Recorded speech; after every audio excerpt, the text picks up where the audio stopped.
But you are a very lucky man. You will witness the great day yourself, and you will be there on the right side. For by eating this flesh, you have become one of us. Welcome to the circle, Mr. Halligan.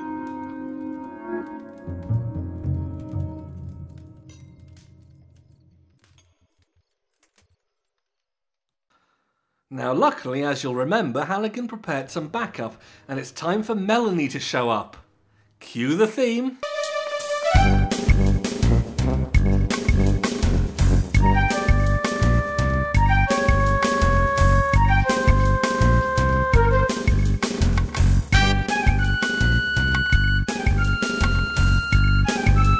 Stop right there! Stealth minigames, the only thing worse than that puzzle. Hey.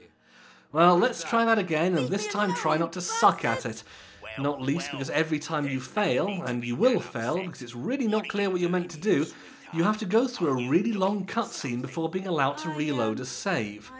This took about 7 attempts. I really wish I was exaggerating. Now once inside, idiotic puzzles await, obviously, but soon enough Melanie has solved them and she has the amulet back. Yay! And then, okay, I should probably put a trigger warning on this one, seriously.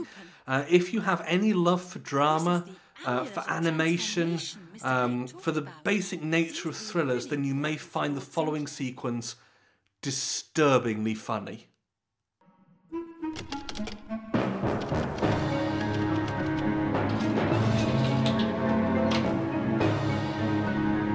Mr. Halligan! God, what a relief! Oh, what was that for? Have you gone mad? What's wrong, Brent? Why are you hitting me? Who are you? What are you doing here? Oh, God, stop it! What's the matter with you? Don't you recognize me? Brent, stop it!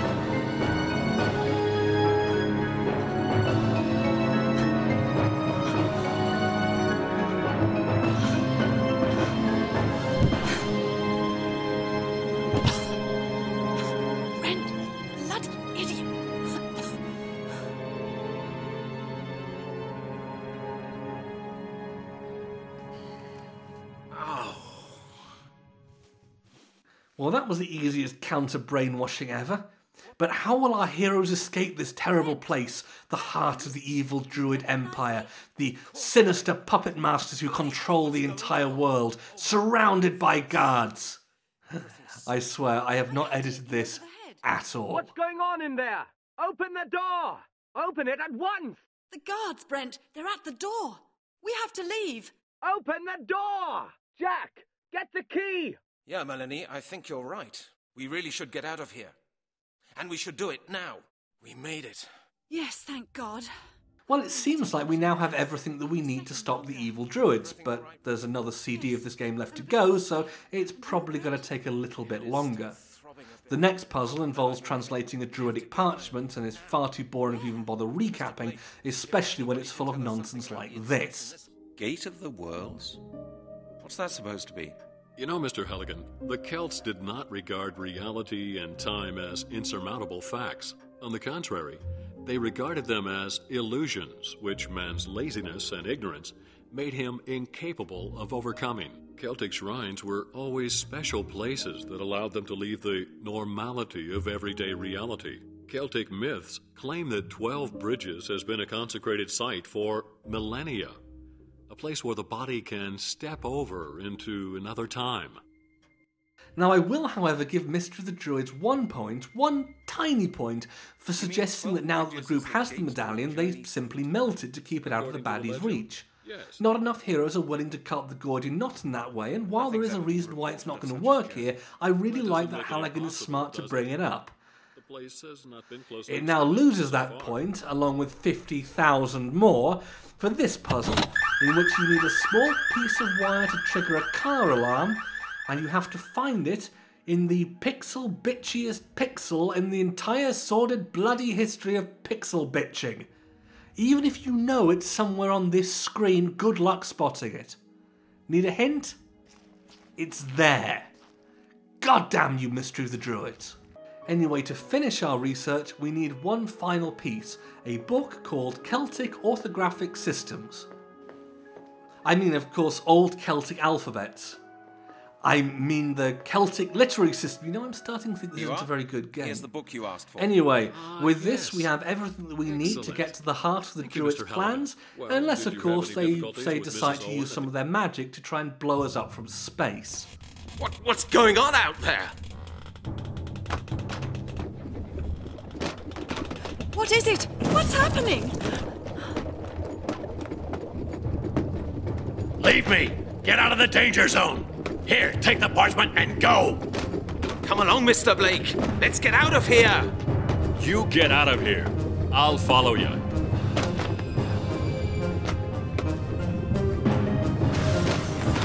Get out of here!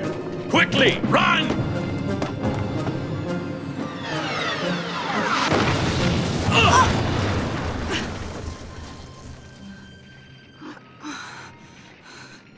I believe you have something of mine, Mr. Halligan. I shall give you until sunset to give my property back to me.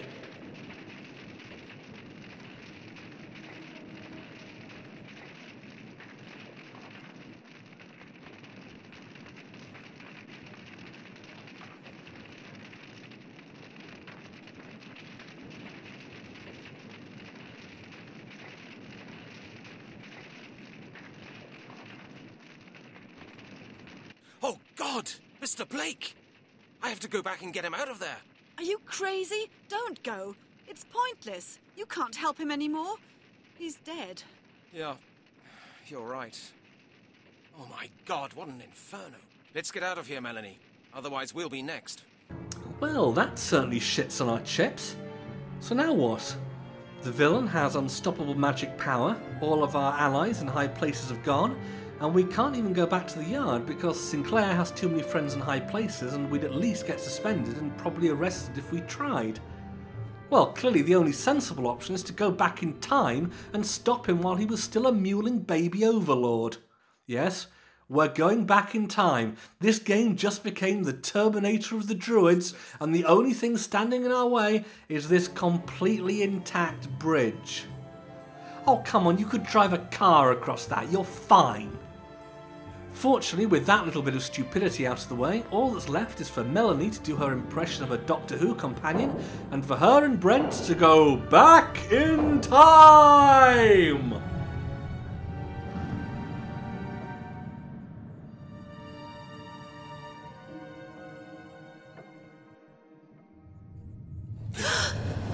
Hey! Oh my God, Brent!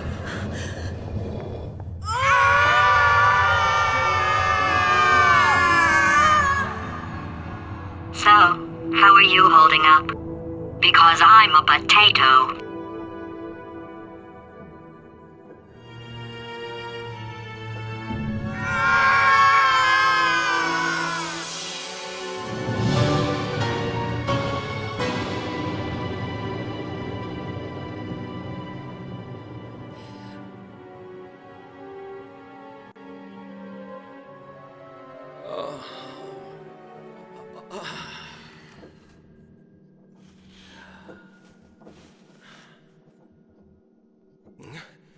We haven't moved even a single inch from where we started out, have we? Look, the bridge is a hole again. If you ask me, the bridges are still whole. We've landed in a time when this whole place was still completely intact. We've traveled back in time. Do you really think so? Uh-oh, here comes company. They look like soldiers. Don't panic. Let's find out what they want.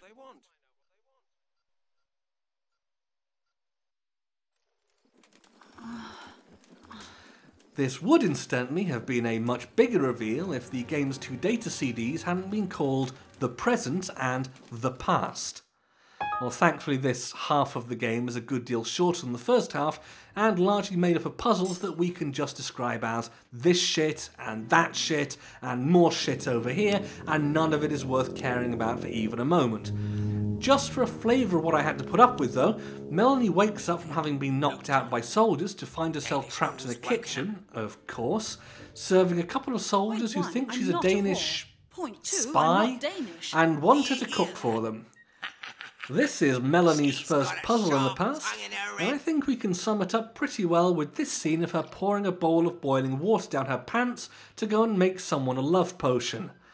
Watch the writers make the entire audience writhe in discomfort at that. You know, I never thought I'd ask this, but what's Halligan up to? Damn it. Now where am I? My arms aren't long enough.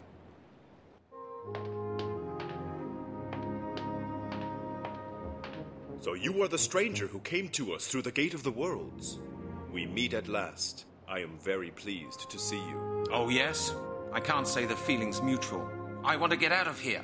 This minute. Who are you anyway? Hush. Be calm. Nothing will happen to you here. I am your friend. My friend? That's a lie. I can do without friends like you. We have been expecting you. We need you. You are the one all our hopes are hanging on. What's that? You've been expecting me? That's impossible. I came here from the year 2000. You can't even know I exist. You came to us through the Gate of the Worlds. He who comes through this gate has the power to alter the course of history. On the plus side, they have at least this time been captured by someone relevant, and Halligan does get some historical answers in the form of Magla here, a nice druid. Though when I say nice, I am speaking somewhat relatively. Well, we do at least now have the identity of the villain, this evil druid called Surstan. But that's just Maglar's perspective talking, of course. We have to be fair here. There's always a chance that his plan to conquer the future by burning his brethren alive and sticking their souls into babies is just some misunderstanding. You? What do you want? I take it you're Surstan, am I right? And you are the man who came all the way here just to let me kill him. What do you want? Is the little bit of life I've granted you too much for you? I've come to offer you a deal. A deal? You are offering me a deal? You overrate your importance. I will not do deals with you. I know something that you can't know. What might that be? I won't tell you until you give me your word that you will let me and my friend go. What? You cannot truly believe that I will fall for a trick like that. There is nothing you can know. There is nothing you can bargain with. I will not enter into any deal with a useless creature like you. I will grind you underfoot, if it pleases me to do so. That is all you may expect from me. Now get out of my sight. Alright, we need a plan and we need it quickly. We could just pick up this axe and go murder Surstan. Except this is an adventure game and things are never that easy, or sensible. We need to have a much smarter plan, possibly, and this is just a shot in the dark, involving helping a blacksmith by flooding a garden to get earthworms that we can use to distract an annoying crow. Well, at least there hasn't been a really obnoxious maze. 5, 4, 3, 2, 1. Ah, there we go. And it should be no surprise either that it's one of those really evil ones that often have you doing things like go back through the door you just came out of, because clearly anyone who's played this far into Mystery of the Druids has to be punished. But then right afterwards, rewarded, because finally Surstan comes to the realization that, just maybe, letting the only man who knows his plan and can stop him wander freely isn't that great of an idea, forcing a dramatic escape that can only be described as this. Right, let's get out of here. But how? Here, with this parachute. What's going on in there? Well, come on, damn it.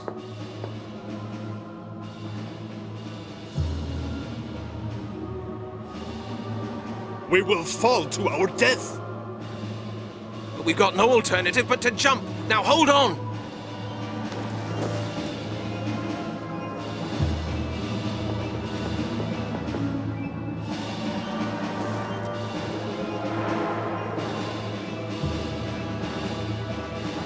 hear that? What is it? Maglor!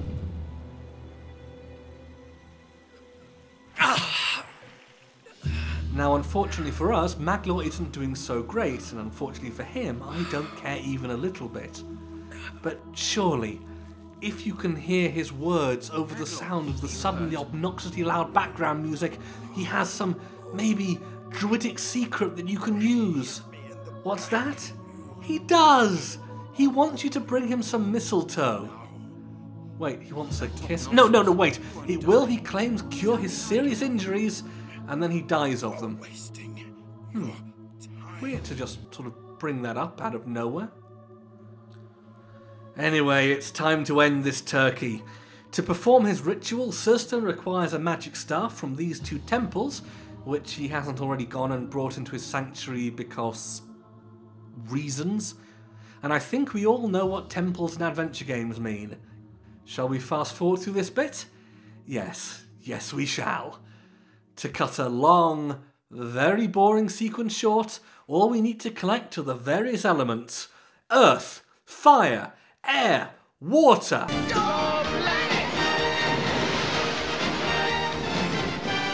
The power is yours! What are you doing? Melanie! Brent! He's going to kill me! And once again, by adventuring lore, the only thing that acquiring the staff that the villain needs to complete his plan achieves is for him to show up and for us to have to hand it over. So that was pointless. Surston now has everything he needs to destroy the entire world, and spares our heroes not because they actually have any leverage over him, but because they haven't bothered him enough to actually care about. Listen, Surstan. I'll give you the staff on one condition. You must swear that nothing will happen to either Melanie or me afterwards. What? That is your condition? Swear on your honor. It doesn't mean anything to me whether you sad creatures live or die. If you really want to hear it, I swear it. On your honor. On my honor. Okay, now let Melanie go. Give me the staff. I'll put her down here as soon as you let her go. Come here, Melanie.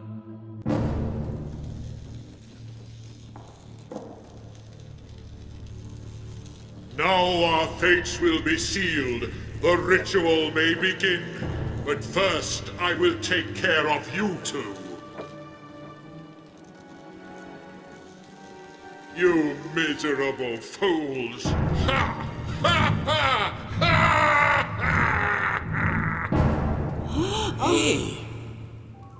Huh. And then this happens.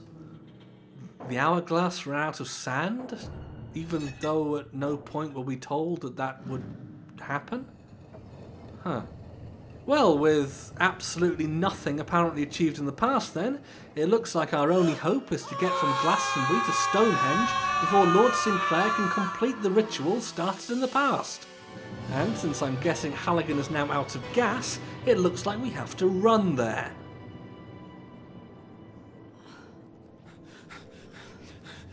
Sinclair! Mr. Halligan, have you come to witness our finest hour? Very well, my friend. You are most welcome to come and watch. Damn it! The time has come. Let us begin.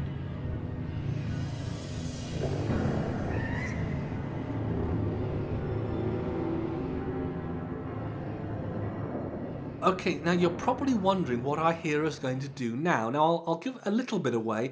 This is the ending. This is what you're meant to do. We haven't missed anything or forgotten everything. This is how it ends. I'd like you to guess. Seriously, guess what Halligan does. Take 3 guesses. Take 30 guesses. I guarantee you are not going to get this. Okay? Have you had enough time? Here it comes. Oh, and it involves garden shears.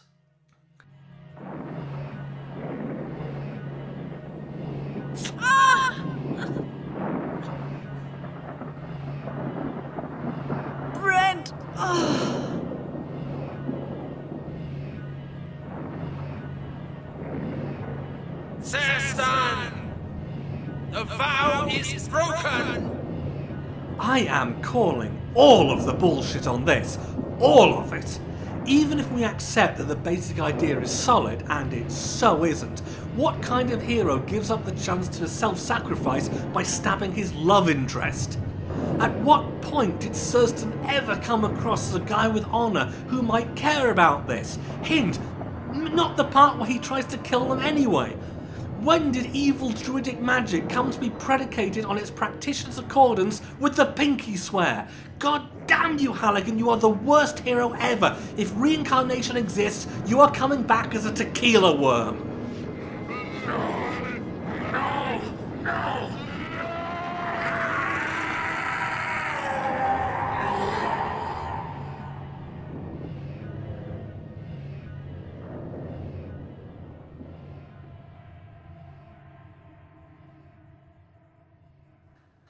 But of course we can't end it there, can we? Remember the mistletoe?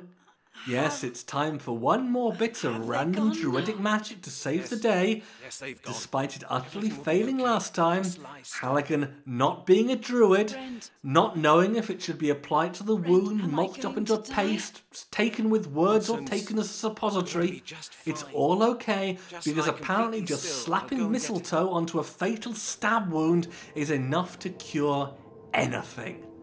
How in the hell has medical science missed that? And as if this wasn't already the most insulting ending that I have ever played that's not Les Man in Search for the King, look here as Melanie wakes up and is all, so, hey, did we win? And Halligan's all, oh, shush. Don't you waste those pretty little lips on talking. If Mystery of the Druids was going to have any chance of ending on a high note, it would involve the credits being played out over her chasing him around Stonehenge and kicking his balls concave. Halligan, you utter piece of shit. And speaking of pieces of shit, here's the song that plays over the credits. The kiss that she gave, the touch of those lips were real. And anyone who has a heart. And that, friends, was Mystery of the Druids, the kind of adventure that makes you regret evolving a hand capable of pointing and clicking. Its puzzles, garbage. Its characters, awful. Its dialogues, ugh. If not for the amusement of its idiocy, yes, it would indeed be one of the worst adventure games that I've ever played. Still, if there is one good thing, at least we now know what's going on with that cover. He's not screaming in horror, he's just turning his nose up at how much his game stinks.